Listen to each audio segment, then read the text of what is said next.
All right, Myron and Sam are back, and today is the day we're ripping out the Renogy inverter, and the new Victron is going in, and they're currently trying to figure out exactly how they're going to do this. Sounds like we're going to relocate some things. The inverter is a little bit bigger than the other one, and they want to actually get it closer, I think, to the control panel or the circuit panel, that type of thing. So let me go show you what they're looking at. All right, so right back here is the access panel. Look at this mess. There's all this coax. We have no idea what it's for. Not hooked up. And so I think what we might do is we might remove this angle piece right here, and that would free up a little more space in there. Possibly, I don't know for certain, but they're talking about possibly locating the batteries in here, which will help keep them heated, which would be nice. And I think the inverter's coming in here, and possibly the charge controller. So nothing wrong with that. Any space we lose for storage, we'll just use up front. So that's not a problem. All right, so the guys have been working hard this afternoon. So what they did was they ended up building a structure here. They just said there's no sense in having it out here taking up storage space. So the inverter is actually going to be behind the panel, and then the batteries are going to be mounted right over here, and which will be really nice in the winter because our Battleborns are not heated. So with the furnace being right here, we can run the furnace. The other thing is there's an outlet out here, so I could just put in a little electric heater in here. I have one that's on a thermostat, but we can keep those batteries warm in the winter because we don't remove our batteries. Remember, we camp all year long. So that's going to be nice. Now I will show you, I'm going to go to the other side and show you some stuff that might be just a little concerning. So, you know, I'm a little concerned because we found like these wires with these connectors just laying here. And this is a tray, a drip tray for your water bay. I don't know why you wouldn't have these tied up. I'm going to get some electrical tape or something. And we're going to get these kind of strung up just because, well, water and electricity normally are not friends. So, and then there was tons of coax. I guess it's probably for satellite and crap, just loose, nothing's plugged in. We don't know what it's for. So we just kind of moved it out of the way, try to clean this up. It looks like there's what appears to be a hanger over here, which Myron said typically that would indicate they were supposed to run wires through them to kind of keep them out of the wet bay, but maybe they forgot. I don't know. So now out here in this bay, all we really have is the battery shutoff switch. Which actually gives us a little bit more space for storage out here. You can see where the batteries used to be. All right, we are in business. So you can see we have the Victron mounted right here.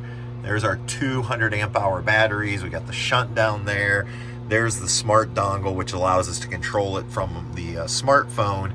And so now we're down to just got to put the panels back up, and we are done with this project. Sam and Myron have been working for, wow, I think 5.5 hours. Some of it was construction time, but looks good. Are you happy, Myron? Yes, I am. With how it's come out? Yep. I think it's awesome.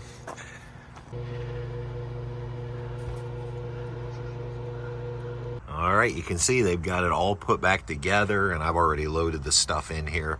They're all done and gone.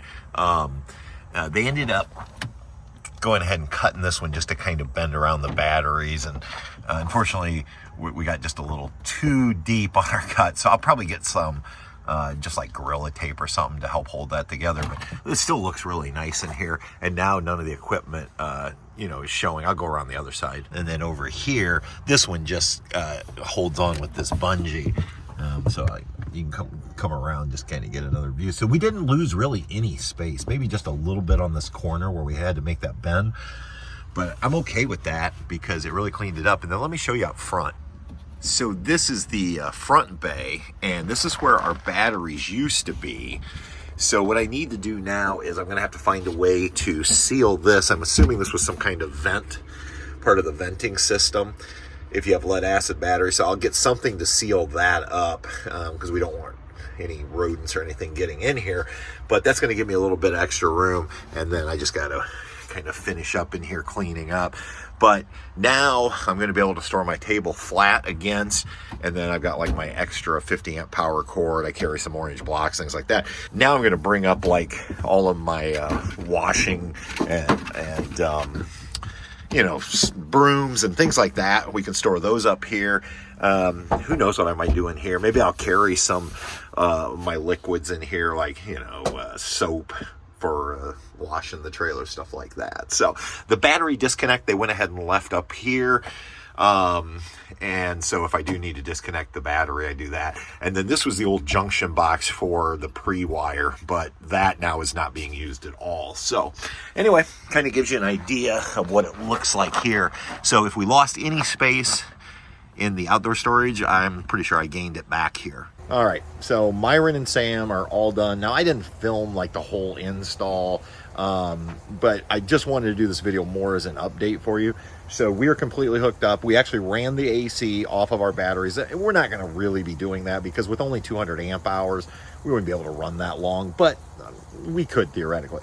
But now the entire trailer is wired up to the Victron. It's a 3,000 watt inverter.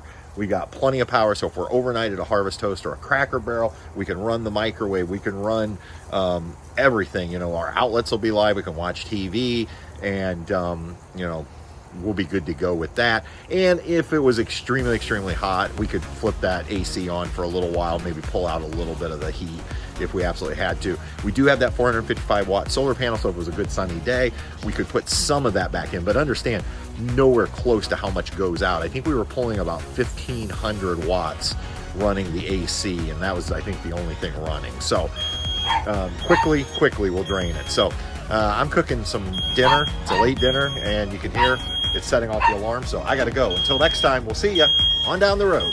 Bye.